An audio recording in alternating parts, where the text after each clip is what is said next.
reconnecting with the emotion of metal this year in particular, because I'll be honest, like I've been in this band for 8 years, and this point I'm 33 years old, and I'm like, yeah, like the emotions that I had when I was 14 are different now, right? And I'm kind of like, am I going to sing about being really stressed about work and being married for 11 years or whatever? Messages. Yeah, dude, exactly. My inbox is a nightmare. Yeah. But man, I think for honestly most of us in the band, we've had one individually some of the hardest years that at least that I've ever had in my life of I mean, we lost our manager, our booking agent. He died tragically in a plane accident.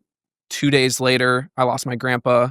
1 week later, someone broke into my house while I was sleeping, and I mean many other things that I probably can't really get into, but I feel like it took me to low places where it was more than just like heavy music is fun at the gym, and it's like I viscerally my emotions are viscerally connecting with this music, and it was a gift in a lot of ways because it allowed me to see through like the fans' eyes of what they're experiencing when they're hearing this music. Because again, 33, I'm like, yeah, hey, I like the song. The song's cool, but I'm a drummer. I'm not always listening to lyrics and like connecting, but yeah, I feel like I got to do that this year more so. And I do think like metal and rock has a little bit more of those themes to connect with. Especially if you're getting kicked in the nuts by life, which, if everything's going great and Grammy nominations and we're on the road and ticket sales are going up, how much are you connecting with it's kind of the like golden prison like velvet fucking handcuffs thing that podcasters or comedians get accused of. Yeah. Right? If you're a comedian, Whitney Cummings got this great line where she says, in order for art to imitate life, you have to live a life. And this is why you can tell when comedians are getting too successful. Yeah. Because all they talk about are airports, dinners, and shows. Yeah. Because that's all they know. Yeah. Right. If you're touring 200 days out of the year, what life have you got to inject into the art? And I guess for you guys as well, this is my problem with fucking Luke Combs, man. Like, I love that guy's music so much. He was the person that got me into. He was the soundtrack to 2019, which was the year I decided I wanted to move to America. But his music, to me, has got less resonant linearly as his life's got better.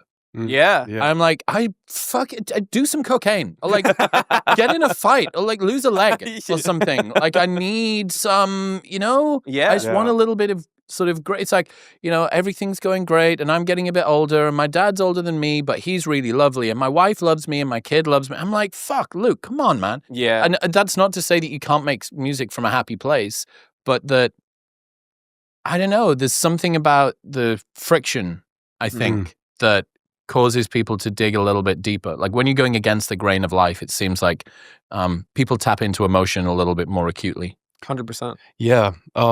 I think on this record for us, there's a few songs that I had to go back and like look at these events or these situations or these difficult times I had in the past and pick open some scabs that didn't really fully heal and that also is finding inspiration and looking back on some difficult times and hard times that I really haven't had any therapy to get through and just kind of just let it go for 3 or 4 years. So that's it's not, doesn't always have to be about what's going on in your life right now, but to look back and really, someone put it once, I can't remember how they worded it, but it takes some time to look back and fully have a full thought or fully grasp what you went through. And that's something too. If I'm not, we're trying to draw from the well of inspiration and looking back on a past failed relationship or past, you want to call it trauma,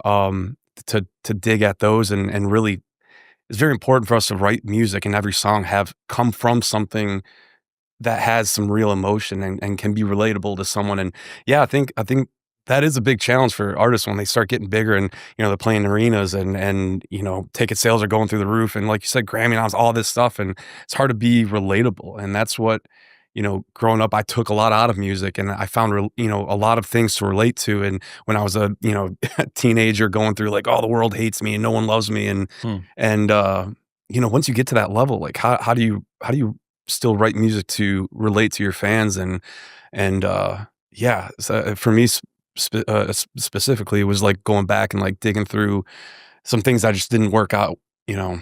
And